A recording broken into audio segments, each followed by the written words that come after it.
مہمانان کرام، دانشوران علم و ادب، خواتین و حضرات، طلبہ و طالبات، ہم دوسری مرتبہ اردو ایکشن کمیٹی کے حوالے سے یہاں جمع ہوئے ہیں۔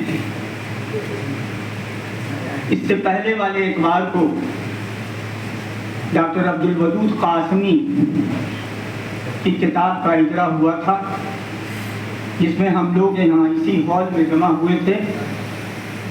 آج یہ دوسرا موقع ہے جب ہم کسی کتاب کے حوالے سے یہاں اکٹھا ہوئے ہیں۔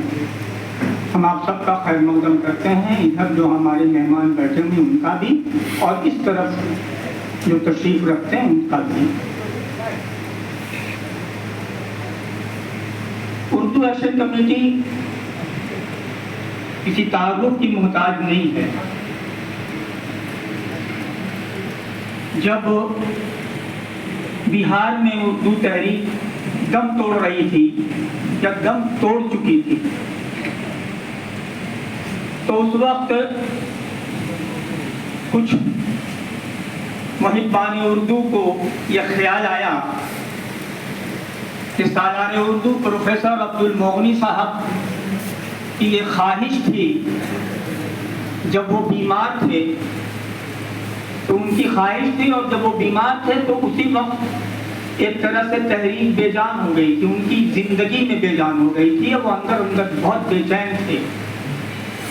تو ان کی خواہش تھی کہ اردو والے بیدار ہوں اور ایک ایکشن کمیٹی بنائیں تاکہ بہار میں دم توڑتی اردو تحریک میں پھر جان پڑ سکے۔ کچھ لوگ بیٹھے 2018 میں، اور یہ طے کیا گیا، اس میں جناب اشرف فرید صاحب بھی تھے۔ آپ جانتے ہیں کہ وہ کثیر الاشاعت اخبار روزنامہ قومی تنظیم کے مدیر اعلیٰ ہیں۔ یہ بات اردو والوں نے یہ سوچی، یہ بات کہ ایک زمانہ تھا جب قائد اردو تحریک غلام سرور تھے اور ان کے پاس بھی ایک اخبار تھا، تو کیوں نہ اردو تحریک کی بات دور اور قیادت ایسے صحافی کے ذمے کی جائے جس کے پاس ایک اردو اخبار بھی ہے، تاکہ تحریک میں جان پیدا ہو سکے۔ چنانچہ یہ فیصلہ ہوا کہ پروفیسر عبدالمغنی صاحب کے خواب کو شرمندہ تعبیر کیا جائے اور جناب اشرف فرید صاحب کی قیادت میں اردو ایکشن کمیٹی کی تشکیل کی جائے۔ اس سوچ نے ایک حرکت پیدا کی محبان اردو میں، سر جوڑ کر کے بیٹھے اور جناب اشرف فرید صاحب کی قیادت میں اردو ایکشن کمیٹی تشکیل دی گئی۔ بعد میں اس کا نائب صدر بھی ہوا۔ حضرات یہاں دانشوران علم و ادب بیٹھے ہوئے ہیں، ادھر بھی اور ادھر بھی۔ یہ کہنے کی ضرورت نہیں ہے کہ کسی بھی تحریک کا نتیجہ کیمیکل ری ایکشن کی طرح سامنے نہیں آتا۔ کسی بھی تحریک کا نتیجہ اتنا آہستہ آہستہ ہوتا ہے کہ اس کا احساس بھی نہیں ہوتا۔ اسے آپ اس طرح سمجھ سکتے ہیں کہ انگریزی دواؤں کا سائیڈ ایفیکٹ جانتے ہیں آپ، انگریزی دواؤں کا سائیڈ ایفیکٹ پتہ ہی نہیں چلتا۔ ٹھیک اسی طرح سے اردو تحریک کا بھی حال ہے، اس کا نتیجہ فوراً سامنے نہیں آتا۔ میں اکثر کہتا ہوں، دانشوران علم و ادب کی اس باوقار مجلس میں بھی میں یہ عرض کرنا چاہتا ہوں کہ تحریک پانی کی طرح ہوتی ہے۔ آپ جانتے ہیں کہ جب پانی میں طاقت نہیں ہوتی تو وہ رکاوٹوں سے ٹکراتا نہیں ہے پانی۔ جب رکاوٹ اس کے سامنے حائل ہوتی ہے تو وہ راستہ بنا لیتا ہے پانی۔ اور جہاں جہاں رکاوٹ پیدا ہوتی ہے وہاں وہاں راستہ بناتا ہوا جہاں اس کی منزل ہوتی ہے وہاں چلا جاتا. لیکن حضرات جب اس پانی میں طاقت آتی ہے تو بڑے بڑے پہاڑوں کو بھی رون دیتی ہے. وہ پانی رون دیتا. یہی حالت تحریک کا بھی ہے، چاہے وہ جے پی کی تحریک ہو یا اردو تحریک. ایک زمانہ تھا جب غلام سرور، پروفیسر عبد المغنی، شاہ مشتاق احمد، رام نارائن سنگھ، رام اوتار شاستری جیسے بے شمار 50 ایسی شخصیتوں کے نام لیے جا سکتے ہیں جو قیادت کر رہے تھے اردو تحریک کی. اور 30 سال تک مسلسل جدوجہد کے بعد 1930 میں صدر جمہوریہ کو بہار میں اردو کو دوسری سرکاری زبان کا درجہ دینے کے لیے صدر جمہوریہ کو عرضداشت پیش کی گئی تھی سن 1950 میں.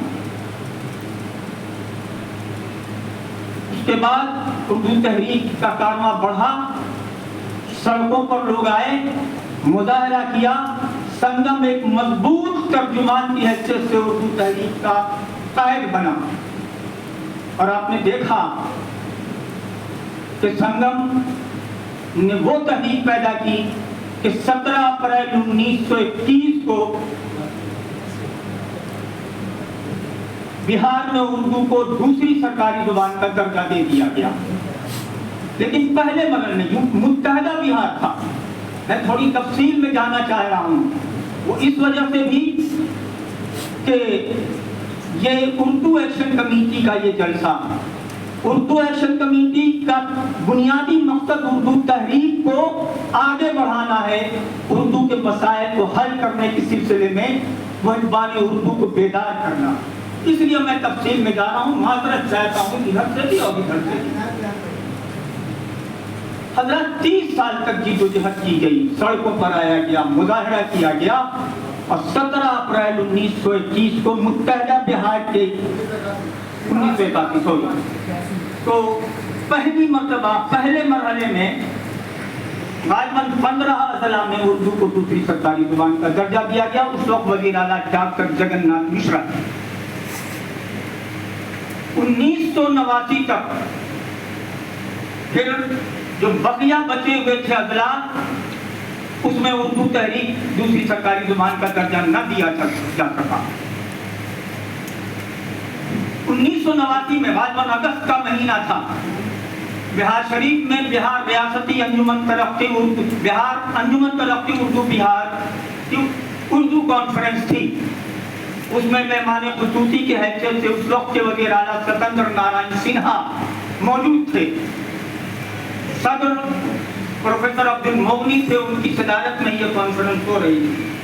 آپ جانتے ہیں کہ صدر کا خطبہ بعد میں ہوتا ہے، لیکن انہوں نے استقبالیہ کلمات میں جو ان کا صدارتی خطبہ تھا، ستندر نارائن سنہا کو جو وزیر اعلیٰ کو ان کو مخاطب کر کے کہا تھا کہ ستندر بابو، اگر آپ نے 1 مہینے کے اندر اردو کو بقیہ اضلاع میں دوسری سرکاری زبان کا درجہ نہیں دیا تو اردو آبادی کانگریس کو ووٹ نہیں دے گی.